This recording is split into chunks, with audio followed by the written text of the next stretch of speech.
Fox News Channel. A fire rages in Richmond, Virginia this afternoon. Hello, everybody. I'm Jane Skinner. It was a big fire. It began just before noon at the site of a former fast food restaurant near Virginia Commonwealth University. And the high winds there quickly blew the burning debris onto other buildings, setting them on fire. Several buildings were told have been destroyed, with the roofs of several others now on fire, and scores of people have been asked to leave the surrounding homes and businesses. And traffic on nearby Interstate 95 is at a standstill. In Connecticut, part of I-95 connecting New York to Boston may be reopened in a few days. A fiery crash shut it down yesterday. Connecticut's governor says northbound lanes may reopen soon, but the southbound lanes could be shut down for a couple of weeks. We've just cleaned up the scene, so we're now going in and doing an examination of the safety of the bridge area.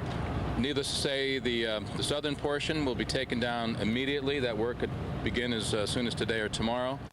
State police say it appears a car cut off the oil rig, causing it to crash and explode. The intense heat from the flames melted part of a bridge. Well, 4 trucks collided on a bridge connecting New Jersey and New York's Staten Island today. That accident killed 1 person and shut down that bridge. Port Authority spokesman described it as a rear-end crash involving 3 tractor trailers and a dump truck. In Turkey, an earthquake has killed at least 9 people. Several of them are children. That quake had a magnitude of 5.1. It was centered several hundred miles east of the country's capital and leveled almost every building in a small village. And as many as 51 aftershocks have hit the region. And those are your headlines. I'm Jane Skinner. Time now to send you back to Studio B.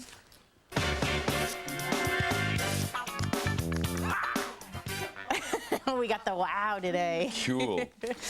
What's you doing for Easter? I'm actually going home to see my family. Chicago? Yeah, but you know what it means? It means that I've got like 16 Easter baskets to make all together. I've got all the nieces and nephews here, then I got to truck them all home. So I've got an entire bag of Easter baskets. I can't imagine an Easter basket better from anyone than yours would be. But I want to show you what you can get for your Easter basket. Oh. If you go to these hotels in Great Britain, they're making a new dessert called chocolate sandwiches. It's 2 pieces of bread, chocolate, dipped in batter, and deep fried. Oh, swear to God. Really? Yes. You have a picture of it? No, you're going to make it for me? Might. Do we have pictures of that, Alan? What do you mean, like white bread with Hershey bar in the middle? Or? I guess. Alan, do we have pictures? Are there pictures? No pictures. Actually, it doesn't sound so bad the more I think about it. Yeah. Oh, the white bread is dipped in chocolate and then deep fried? Then batter, then deep fried.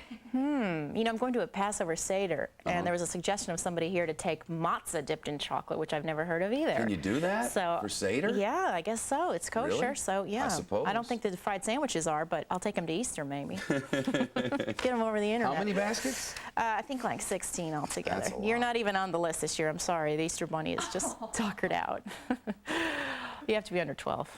Put a fence up around Skinnerville. All right. What else were we going to talk about? We were going to talk about the jokes. Oh, no, I was going to ask you, because Shepard, as you probably know, went to this fancy White House dinner the other night, the Correspondent's dinner, and there's this big flap now. The whole idea of that dinner every year is the president gets up and does... Self-deprecating Right. Roasts himself, basically, does all these funny jokes. And there's this big flap now. I'm not quite sure how it actually started, if a media outlet started it or not. It's media-born, absolutely. It's now the Kerry campaign, though, has jumped on this bandwagon of criticizing him because he was making fun of not finding weapons of mass destruction. Because they showed, I guess what? What do you tell me? You were there. Well, he said, no weapons of mass destruction here. He was showing photographs, pictures like of himself. show. And funny photos from the White House library, and he had all kinds of goofy expressions on his face. He's making fun of himself, just like President Clinton did, and every president's done. This is the 60th annual one of these things. And everybody laughed, right? It was funny, is what it was. And I heard one of the Pentagon correspondents thinking that she actually seemed to think that this was a question which might bring some sort of answer in which people might have some interest. Should we not have laughed? Was this a bad thing for the president? That is so stupid. Well, the fact that she asked Donald Rumsfeld, too, is probably not the in a Pentagon briefing. Unbelievable. But was funny. It's all over. This flap is just made, which is just it's startling, I guess, It's a little ridiculous. bit. It's pretty silly. Because it was But fun. I wanted to ask you what it was like, the atmosphere was like, and everybody in their tuxedos. Were they laughing or not? Everybody laughed. It was funny. I mean, the president is charged with self-deprecating humor at that party every year. All the presidents do it. People have been picking at him over that. I mean, the whole world said there were weapons of mass destruction. But I guess he can't pick it himself. I guess he can't. Unbelievable. Thank you, Skins. Bye. Bye.